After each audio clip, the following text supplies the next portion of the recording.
തിരുവനന്തപുരം ആറ്റിങ്ങലിൽ വീട്ടിലെ പൂച്ചകൾ അണലിക്കുഞ്ഞുങ്ങളെ പിടികൂടി.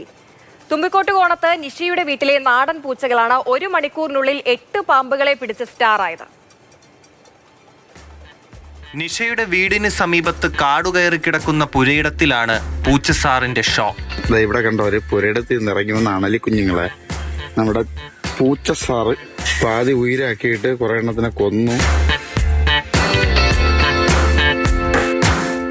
പാമ്പിന്റെ തലയിൽ കടിച്ചുകുടഞ്ഞ് മുറ്റത്തേക്ക് കയറി വരുന്ന തള്ളപ്പൂച്ചയാണ് നിഷ ആദ്യം കണ്ടത്. പിന്നാലെ നോക്കുമ്പോൾ 2 കുഞ്ഞൻ പൂച്ചകളും പാമ്പുകളുമായി കയറി വന്നു.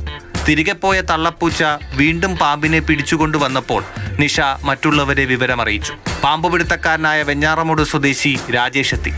അപ്പോഴേക്കും പൂച്ചകൾ ചേർന്ന് 4 പാമ്പിനെ കൂടി പിടിച്ചിരുന്നു. പൂച്ചകൾ പിടികൂടിയ 8 പാമ്പുകളും ചത്തു.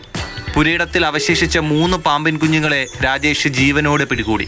പിന്നെ ഞാൻ അതിനകത്ത് കയറി ഒന്ന് പരിധിയൊക്കെ നോക്കിയപ്പോൾ എനിക്ക് 3 എണ്ണത്തിന് ജീവനോടെ കിട്ടി. വലിയ പാമ്പുണ്ടായിരുന്നു, വലിയ അണലി. അത് ആ കല്ലുകെട്ടിനിടയിലേക്ക് കയറിപ്പോയി. ഒരു 40ഓളം കുഞ്ഞുങ്ങൾ അവിടെ ഉണ്ടാവാനുള്ള സാധ്യതയുണ്ട്. വീടിന് സമീപം അണലിക്കൂട്ടം കിടന്നിരുന്നതിന്റെ ഞെട്ടലിലാണ് നിഷയുടെ കുടുംബം. പാമ്പു ഭീഷണിയിൽ നിന്ന് രക്ഷിച്ച പൂച്ചകൾ ഇപ്പോൾ ഇവരുടെ ഓമനകളാണ്. മാതൃഭൂമി ന്യൂസ്, തിരുവനന്തപുരം. ആറ്റിങ്ങൽ എന്തായാലും സ്റ്റാറായി മാറിയിരിക്കുകയാണ് പൂച്ചസാർ. TS ഹരികൃഷ്ണ ചേരുന്നുണ്ട് തത്സമയം. ഹരി, നാടിപ്പോൾ നേരിടുന്ന ഏറ്റവും വലിയ പ്രതിസന്ധികളിൽ ഒന്ന് ഈ അതികഠിനമായിട്ടുള്ള ചൂടും അതിനൊപ്പം മാളം വിട്ടിറങ്ങുന്ന ഈ പാമ്പുകളും തന്നെയാണ്. അപ്പൊ എന്തായാലും ആ പ്രശ്നക്കാരെ പിടിച്ച് വീട്ടിലെ പൊന്നോമനകളായി മാറി വിലസുകയാണല്ലേ ഈ പൂച്ചക്കൂട്ടം. പൂച്ചസാറാണ് ഇപ്പോൾ അവിടുത്തെ താരം എന്ന് പറയുന്നത്. അതായത് പലരും അന്വേഷിച്ചു ഈ പൂച്ച ഏതാണ് എന്നൊക്കെ അന്വേഷിച്ചു.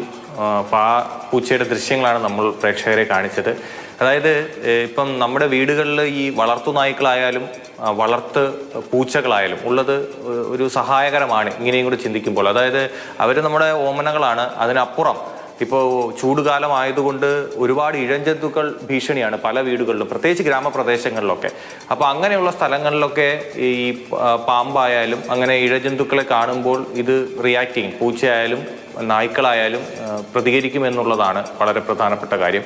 ഇതിൽ പൂച്ച അന്ന് ഈ നിഷയുടെ വീട്ടിൽ സംഭവിച്ചെന്ന് പറയുന്നത് ഇത് 1ഉം 2ഉം അല്ല, ഇഴജന്തുക്കൾ ഒരു 10-11 എണ്ണം മൊത്തത്തിലുണ്ടായിരുന്നു. അതായത് പിടികൂടിയതും കൂടെ ചേർത്ത് 8 എണ്ണത്തിനെ പൂച്ചകൾ തന്നെ പിടികൂടി. ആ 8ഉം ചത്തു. 3 എണ്ണത്തിനെ പിന്നെ പാമ്പ് പിടിക്കാൻ ആള് വന്ന് അതിനുശേഷം പിടികൂടിയാണ്. ഒന്നത് അണലിയായിരുന്നു. ഈ അണലി നമുക്കറിയാം ഉഗ്രവിഷമുള്ള ഇഴജന്തുവാണ്, പാമ്പാണ്. അപ്പോൾ പൂച്ച അതിനെ കടിച്ചെടുത്തു എന്ന് പറയുമ്പോൾ അതിൻ്റെ ആരോഗ്യസ്ഥിതി എന്തെങ്കിലും സംഭവിക്കുമോ എന്നുള്ളൊരു ആശങ്ക വീട്ടുകാർക്കുണ്ടായിരുന്നു. പിന്നെ പക്ഷെ അത് വേറെ പ്രശ്നമൊന്നും ഉണ്ടായിട്ടില്ല എന്നുള്ളത് വളരെ ആശ്വാസകരമായ കാര്യമാണ്. പിന്നെ വീട്ടുകാർക്കൊരു ആശ്വാസം എന്ന് പറയുന്നത് ആ വീട്ടിൽ അത് ഈ പൂച്ചയുടെ ശ്രദ്ധയിലാണ് പെട്ടത്, മറ്റാരുടെയും ശ്രദ്ധയിൽപ്പെട്ടില്ല. പൂച്ച ഇങ്ങനെ പിടിച്ചുകൊണ്ട് വന്നു എന്നുള്ളതാണ്. അപ്പോഴാണ് ഈ കൂടുതൽ പാമ്പൊക്കെ അവിടെ ഉണ്ട് എന്ന് മനസ്സിലാക്കുകയും പിന്നെ അവിടെ പരിശോധനയൊക്കെ ആക്കി അതിനുശേഷം അവിടുന്ന് പാമ്പിനെയൊക്കെ പിടികൂടി. അപ്പോൾ അങ്ങനെ ഈ വളർത്തുനായയും വളർത്തു പൂച്ചകളൊക്കെ ഉള്ള വീടുകളിൽ ഇതൊരു സഹായമാണ് എന്ന് നമുക്ക് ഈ വാർത്തയിലൂടെ നമുക്ക് പ്രേക്ഷകരോട് പറയാം. എന്തായാലും കട്ടതിലും വെറുതെ കിടന്നുറങ്ങലും മാത്രമല്ല പൂച്ച ടീമിന്റെ പരിപാടി, ഇങ്ങനെ കുറച്ച് ഉപകാരങ്ങൾ കൂടിയുണ്ട്. എന്തായാലും നല്ലൊരു കാഴ്ച.